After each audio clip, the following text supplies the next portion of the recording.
Bonjour, aujourd'hui je vous montre une autre nouveauté de Kibi qui est le Kibi Newborn, donc pour nouveau-né. Alors là c'est une promesse qui fait un petit peu rêver. Le Kibi standard, il faut savoir qu'en général, ouais, pas avant 6 mois. Alors au-delà de l'aspect quart de hanche, c'est déjà rien qu'une question de taille et de dimension. Donc voilà, une belle promesse Kibi qui a décidé de lancer des nouveaux produits et d'un peu, j'ai envie de dire, surfer sur la vague des concurrents. Voilà, ici je vais vous présenter la version nouveau-né. Alors ici on est donc sur un modèle qui a une ceinture rigide. Je pense qu'on sait l'avoir en ceinture souple, à vérifier. Donc à 3 volets. Voilà, ici vous voyez vraiment qu'il y a ces 3 volets. Elle est quand même assez épaisse, on est sur du 1 cm.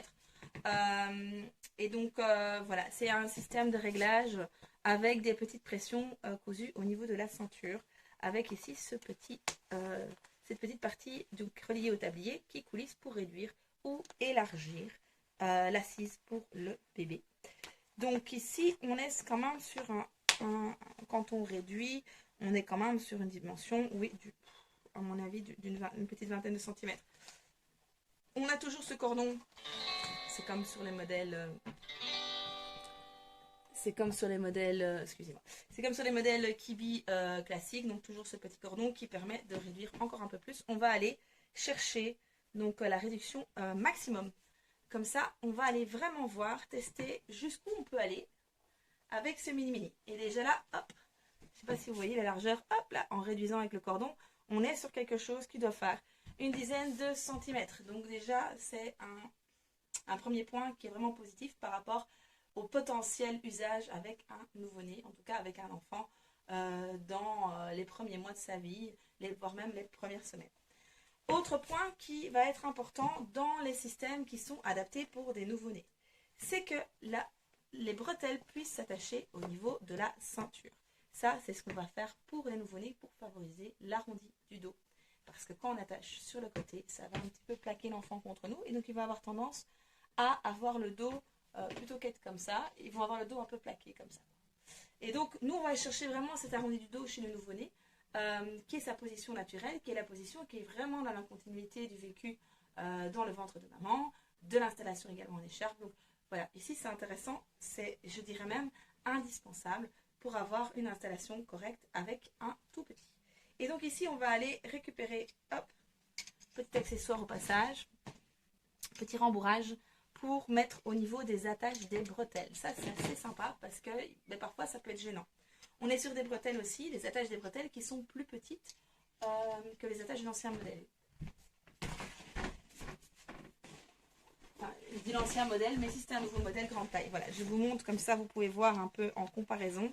Donc là, on est sur l'attache grande taille. Là, on est sur l'attache pour le newborn. Donc on a des petites attaches pour le newborn que je trouve plus intéressantes d'ailleurs à utiliser, même pour des plus grands enfants. Après, la question de la solidité se pose peut-être. Donc ici, ce que je vais faire, c'est que je vais enlever le rembourrage. On va faire dans la simplicité. Et je vais aller attacher ma bretelle directement, pouf, au niveau de la ceinture pour un usage adapté pour un plus petit. Attention, quand on met les bretelles à la ceinture, on doit prévoir évidemment plus de longueur. La distance va être plus longue que si je dois l'attacher ici. Donc, je desserre un petit peu pour pouvoir faire ça. Je fais la même chose de l'autre côté. Hop. Ce petit rembourrage peut être utilisé pour l'attache, si vous faites du portage dos, pour l'attache par exemple qui relie les deux bretelles. Parce que là, on a souvent l'attache qui se trouve au niveau de notre sternum, c'est moins confortable, c'est un point de pression, c'est quand même une pièce un peu dure. Hein, donc voilà, ça peut être inconfortable, n'hésitez pas à utiliser à ce moment-là ceci. Même si ça se vend pas séparément, on peut utiliser des petits rembourrages de ceinture, de maxi-cosy, enfin il y a plein de choses qui existent, hein, mais ça c'est un petit truc simple qu'on peut faire. Donc voilà, ici je vais détacher ma bretelle, je vais aller récupérer un petit peu de longueur et je vais aller attacher ici, hop, à la ceinture. Et on va observer un petit peu ici donc la taille, donc j'ai déjà diminué au maximum la hauteur à travers la lanière ici et à travers également le petit système avec le petit mousqueton qui est là. D'accord? Vous vous rappelez, on a des petites encoches et on a le mousqueton qu'on accroche à la hauteur souhaitée.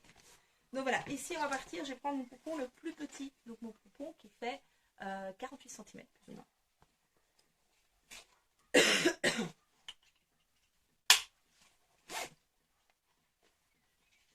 Comme il s'agit d'un nouveau-né, on ne va pas mettre la ceinture trop bas, sinon le bébé va être trop bas.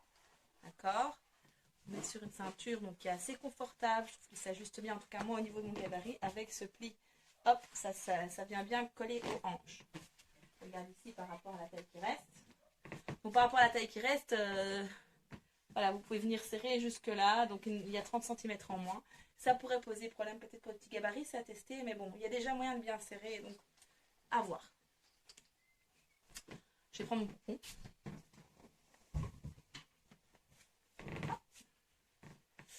Ce qu'il faut faire attention dans le cas où on a des bretelles qui s'attachent au niveau de la ceinture.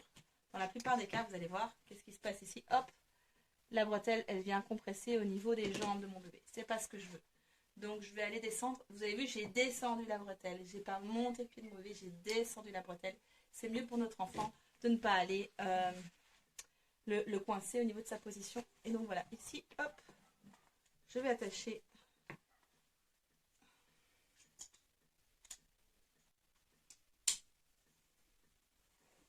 mes deux bretelles ensemble.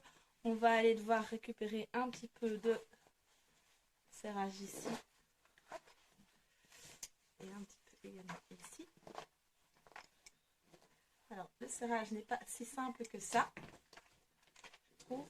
Et en plus, voilà, je voudrais pas, c'est ça que je sais pas si vous avez vu, j'ai écarté les jambes de mon poupon. C'est ce que je ferai avec mon bébé pour être sûr que ça n'aille pas le brûler. Donc ici, on a encore, donc je vais vous enlever la capuche. Donc la capuche, elle est amovible, ça c'est très appréciable. Comme vous le savez peut-être déjà, moi les capuches, c'est pas une grande histoire d'amour. Je les enlève. Je n'aime pas pour couvrir la tête du bébé. Et donc ici, je vais aller mettre son tippet. Hop, vous voyez, il y a beaucoup de tissu ici. Hop, on va aller mettre le tippet dans le fond du tissu. Dans la petite poche. Dans cette petite poche. Ok, bon.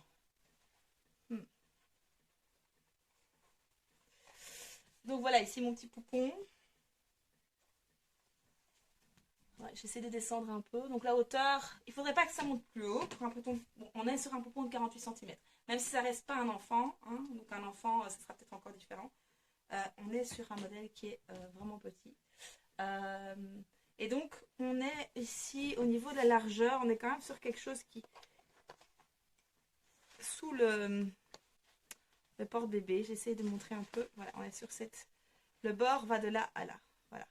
Vous voyez au niveau de mes pouces. Hein. Donc, ça vous donne une idée. Maintenant, effectivement, il faudrait un tout petit peu plus. Je me demande si... Il faudrait tester avec un enfant, avec un vrai bébé. Ici, au niveau des dimensions, elles sont plutôt prometteuses, elles sont plutôt positives. Pour moi, les feux sont plutôt ouverts. Bon, évidemment, quand on met un enfant petit comme ça dans un système de ce type-là, il y a toujours le tissu qui va entre les jambes, qui va un peu forcer l'ouverture des hanches. Donc, ça reste quand même, évidemment, moins respectueux de sa physiologie, de son évolution, que l'écharpe, pour les premières semaines en tout cas, certainement jusqu'à ces 3 mois. Mais voilà, c'est pas mal. Surtout qu'on est sur un modèle qui est quand même évolutif et qui est, pour un usage en tout cas, relativement long. Je regarde en même temps s'il donne les dimensions. Donc là, ici, je vous montre, ça c'est le petit livret. Hop. Je ne sais pas s'il donne jusqu'à quelle taille il peut être utilisé. Je vais regarder en même temps, tant que je vous parle. Ils disent jusqu'à... Oui, je déteste ça, mais bon. Ils disent jusqu'à 15 kg. Alors 15 kg, normalement, c'est plus ou moins 2 ans, hein, si on est dans du Strixo Senso. Le souci, c'est qu'en général, quand on donne des poids, c'est les poids max, c'est des poids jusqu'auxquels on a testé la résistance du porte-bébé. Donc ce n'est pas représentatif de la durée d'usage dans le respect de sa physiologie. Et donc a priori, je peux déjà vous dire que c'est pas prévu pour aller au-delà de 2 ans, plus ou moins, 2-3 ans. Parce que bon, j'ai des bons gabarits qui pèsent lourd. Je vais faire le chemin inverse, c'est-à-dire que je vais aller le mettre au maximum. Je vais aller vraiment le mettre au maximum afin de tester un petit peu avec mon poupon de 70 cm ce que ça dit. Parce que si ça dit que c'est pas mal au niveau de la taille, en fait au maximum, je vois déjà que c'est pas mal au niveau de la taille, en tout cas la largeur. La hauteur, donc c'était réduit au minimum. Donc ici ce que je vais faire, c'est que je prends, donc je coulisse et je vais aller prendre vraiment le point le plus extrême.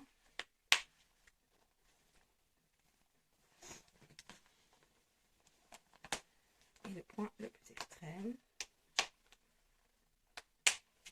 Voilà, donc on est sur une largeur qui est quand même relativement conséquente. Ce qu'on va pouvoir faire également, c'est attacher les bretelles sur le côté du tablier. Donc on part sur un enfant qui est plus grand. Et donc là, c'est important, enfin vous pouvez, c'est pas obligatoire, mais vous pouvez venir attacher sur les côtés du tablier pour avoir un meilleur confort pour vous. L'enfant va en général être plus droit parce qu'il est plus lourd, plus grand, etc. Donc à partir, à mon avis, de 6 mois plus ou moins, on peut attacher sur le côté.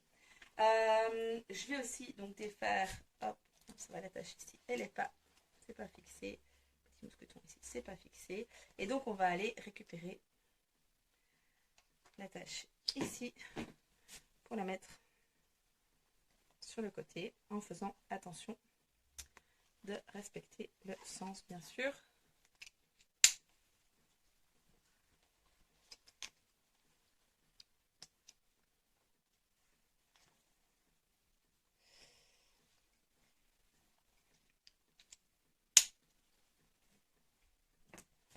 Ok, donc voilà, ici, hop, vous avez vu, au lieu que ce soit attaché là, je l'attache ici pour un enfant plus grand.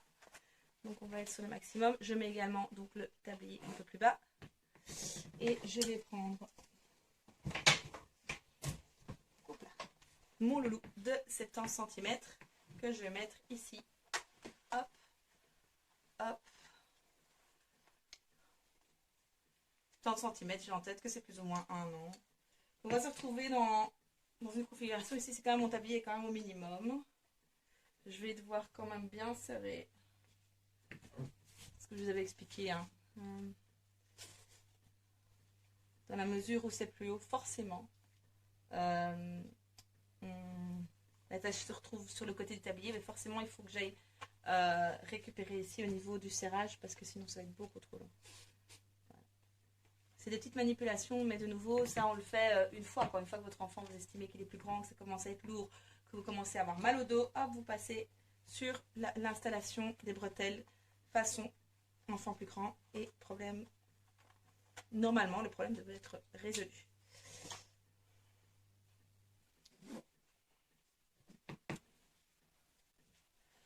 Si je vais avoir du mal à j'aurais dû pré-régler un peu plus. Donc voilà, on est sur un tablier qui est quand même encore ici. Je vais le mettre au minimum, donc qui est quand même pas, voilà, qui est bien. C'est la bonne hauteur pour mon poupon. De nouveau, ça à vérifier avec un vrai enfant. Les dimensions ne sont pas les mêmes.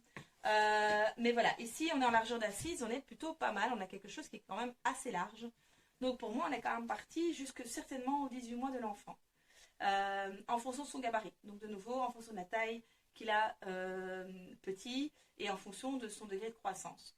Ça dépend de chacun et de chaque enfant. Mais on est sur un modèle qui va quand même être assez évolutif et donc qui pourra durer dans le temps, même pour des enfants avec lesquels on pourra commencer à 2-3 mois peut-être. Il faut tester. Mais si ça convient à partir de 2-3 mois, l'avantage c'est que vous êtes parti vraiment sur une longue durée. Alors qu'en général, quand on a des modèles qui conviennent à partir de 2-3 mois, la durée d'usage va quand même être plus courte. Ça dépendra. Ça dépendra des cas. Donc voilà, à tester. Mais un modèle qui est en tout cas intéressant et qui est plutôt prometteur. Donc voilà, n'hésitez pas si vous voulez un atelier pour tester ici. Vous êtes les bienvenus. Ils sont également, enfin, les modèles que je présente sont toujours disponibles à la location si vous voulez tester avant achat ou si vous voulez l'utiliser pour partir en vacances. Parce que parfois on dit, pour les vacances, je veux ça, mais je n'en veux pas en dehors. Je n'ai pas besoin de ce type de porte-bébé à d'autres moments. Donc, c'est l'occasion. N'hésitez pas. À bientôt.